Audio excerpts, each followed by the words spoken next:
You know that Korean glowy face trend? Or the Hailey Bieber clean girl look everyone on TikTok is obsessed with? Gorgeous, right? But have you ever tried it and thought, ugh, why look greasy instead of radiant? Or maybe you went full matte and ended up looking flat or even older. Yeah, don't blame yourself. You're not doing your makeup wrong. You're just using the wrong base for your face shape. By the end of this video, you'll know exactly what works for you. Most people just go, oily skin equals matte, dry skin equals glow. Sounds logical, right? But nope, that rule has been lying to us. The real key is your face shape. And when you ignore that, that's when glow looks like grease or matte looks like chalk.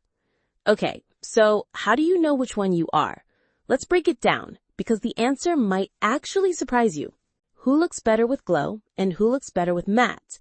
And by the end, you'll know exactly which one to reach for without second guessing. Glow works best if your features are flatter or wider because light adds structure.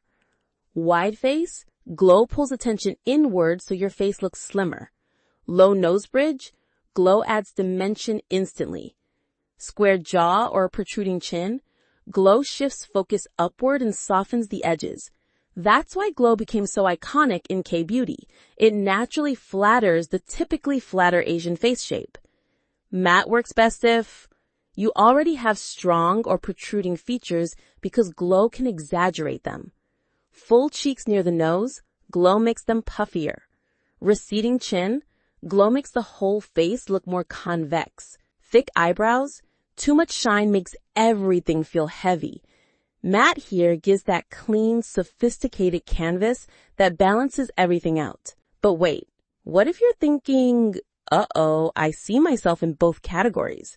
Good news, there's a way to combine them and I'll show you how without looking patchy. Quick glow hacks so you don't look greasy. Powder only the nasolabial folds and nose bridge to keep glow where it flatters. Powder the brows so makeup lasts longer. Powder the outer face so you look slimmer and avoid that sticky hair situation. And if you thought pores, use a brush upright instead of a puff. Instant smoother finish. So here's your takeaway. Go matte if you want to highlight your colors and makeup design. Go glow if you want to enhance your natural features and add structure. And speaking of looking slimmer, did you know even the wrong t-shirt can make your face and body look whiter?